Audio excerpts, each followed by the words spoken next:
Hello everyone, I am Dr. Shaikh Parvez Aslam, Assistant Professor and Head, Department of English, Lokseva Education Society's Arts and Science College, Karkheda Parisar, Aurangabad.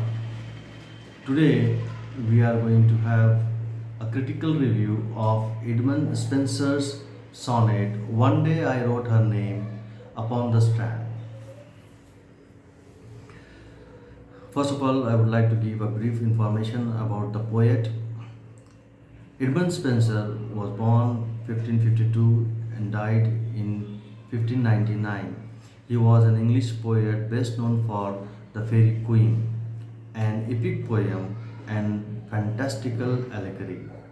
He is recognized as one of the premier craftsmen of modern English verse and is often considered one of the greatest poets in the English language. Edmund Spenser's sonnet number 75 was published in 1595 as a part of the larger work Amoreti, which are collection of a small love poems. The work as a whole was written by Spenser to his second wife Elizabeth Boyle, whom he married in 1594. About the poem, one day I wrote her name upon the strand. The subject of sonnet 75 is the immortality of love. In this sonnet, the speaker recounts his efforts to immortalize Elizabeth and his love for her. Despite his lover's doubts about his ability to do this, Spenser assures his lover and also the reader that through his poetry her name will be remembered, and after their death their love will continue in a new life. In this sonnet, Spenser reveals his faith not only in the enduring nature of his love for Elizabeth but also in his faith in the power of written language and his spiritual confidence in eternal life. One day I wrote her name upon the strand. The poem goes like this. One day I wrote her name upon the strand, but came the waves and washed it away. Again I wrote it with a second hand, but came the tide and made my pains his prey. Vain man, said she, that dost in vain essay a mortal thing so to immortalize, for I myself shall like to this decay, and ache my name be wiped out likewise. Not so could I let baser things devise, to die in dust, but shall live by fame. My words, yours virtues, rare shall eternize, and in the heavens write your glorious name, where when as death shall all the world subdue, our love shall live and later life renew. Let us analyze this poem. First of all, we will have an analysis of lines from 1 to 4 of sonnet number 75 by Spenser. The poet expresses in a straightforward manner his conviction regarding the immortal nature of his affection for his lover. With the first two lines, the speaker establishes the framework for the poem. He relates how he wrote the name of his lover in the sand on the beach only to have it washed away by the waves. In the next two lines, he reveals that he attempted to write her name again only to have the ocean tide once more erase his efforts. Through these lines, the speaker's diligence is revealed. Despite the fact that the waves washed away his lover's name, he repeats that what is clearly a futile effort, a useless effort. That is what he refers here. The next four lines, that is line number 5 to 8, reveal that the poem is not simply the speaker's expression of his feelings, but a recollection of a dialogue with his lover. The lover's response to the speaker's endeavor to inscribe her name is so impermanent, not lasting. A medium as wet sand is gently justicing in tone. Apparently, a practical woman, she tells the speaker that he exerts himself to no end. The lover goes on to compare her name written in the sand and it's being washed away by the tide to her own existence and its inevitable end one day by death. She accuses him both of being vain for making such an effort and acting in vain for his desire to affix their love to a specific time and space.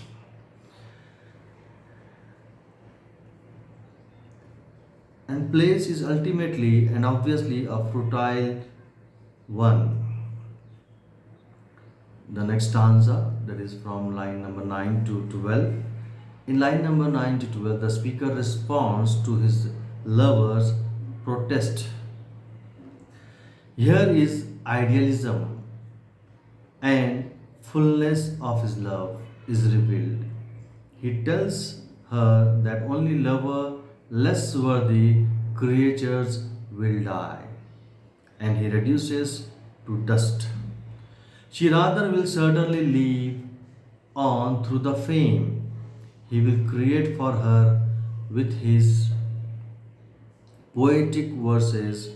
His poetry, he assures her, will record forever her singular virtues, thereby immortalizing her name.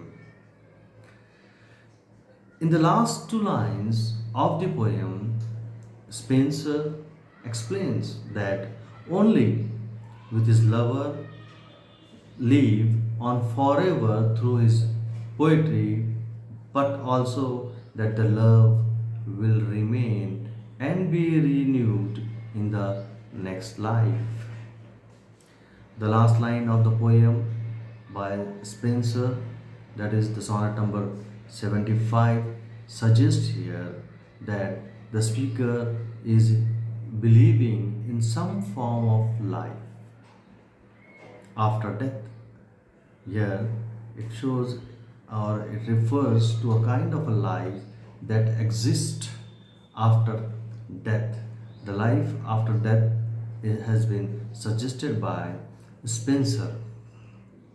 Although whether he describes a bodily or a spiritual existence remain unclear. It is not clear here that it is bodily existence or spiritual existence which is not been clear, that has not been clarified by Spencer in this sonnet number 75.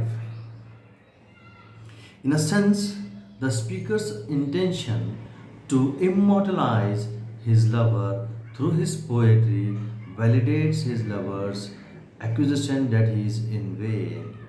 Here, the poet says that through the poetry he will immortalize, that is, he will make the love eternal that will be renewed even after that their deaths. His boasts about his ability to create such lasting fame for her reveals his grand opinion of his skill as a poet. Despite this vanity, however, the final lines of the poem make clear the depth of his love and his belief that the life and the feelings they share will live on after that. Through the last two lines here, Spencer expresses that whatever the life they led, they had enjoyed together, will be in existence even after their deaths through this sonnet, through this poem. Let us have some information regarding the Sparian sonnet. This is the concluding couplet of Spenser's sonnet number 75 from the Amority. The lines are full of Spencer's robust optimism and self confidence. Though his lady love is doubtful about the endeavor to immortalize mortal creature in the mortal world. The lover bears a strong sense of faith and also the wings of poetry that takes them or that makes them immortal. He asserts that though he cannot prevent her physically decay, his eternal words will preserve the rare qualities of his paramour. The lover desires to write her glorious name in the heaven so that it may blaze forever in the fairy letters. This love is so full of passion, is so full of love, emotions, and affection that it will put new vigor and vitality in the later life. Yeah, definitely it will inspire and refresh the minds of the lover and the beloved of the come up ages about the true quality of love. These lines clearly reflect the perpetual existence of art and love in the world of death. As long as art and love exist, the world too exists. Here there are different poetic devices that has been used by Edmund Spenser in his sonnet, that is sonnet number 75. The first one he uses imagery, and I would just give a kind of the lines that has been used by Spencer, where we find imagery in that line. And the line is, one day I wrote her name upon the strand, but came the waves and washed it away. Here, there is an use of imagery in these lines. We also have a personification in this line where he says about that the waves came the waves and washed it away. Here, the waves are being personified. Second one, we have alliteration, which is generally commonly we find in the poetry. And here in the lines where he talks, where he mentions that die in dust, worse your virtue, love shall leave later life. I again repeat, die in dust, worse your virtue, love shall leave later life. Here, like dd, the sound of the dd here is repeated, and the L sound is love, leave, later, life. Here again we find there is a alliteration here. There's another here that is repetition is also here. We find that repetitive with the same words are being repeated here, like decay, death, and die. We also find that here Spencer has used symbolism in this poem. The sea alludes to the distance that is between the lover and his beloved, which is causing pain to the lover. The writing on the sand refers to the lover's insistence on making a worldly impact on his beloved. The waves are constant reminder of the cruelty of love haunting again and again. By washing away the name of the beloved, the waves act as torrent of torture. The waves also signify time. The erasing of the name by water signifies the transient nature of human life. The seaside of the beach also symbolizes a peaceful, comfortable place where the lover unreservedly expresses himself. So here we find that Edmund Spenser has used the symbolism, he has used personification, then imagery, then as well as alliteration and repetition. This literary devices he has used here. I already referred to the line that, but came the waves and washed it away. It suggests personification. The waves are being personified. But came the tide and my pain his prey. Again, we find here the tide came personified. Here, we find that the lines, literary devices that the poet has used here is personification in this line. Overall, sonnet number 75 is a poem about a man promising eternal love to his beloved.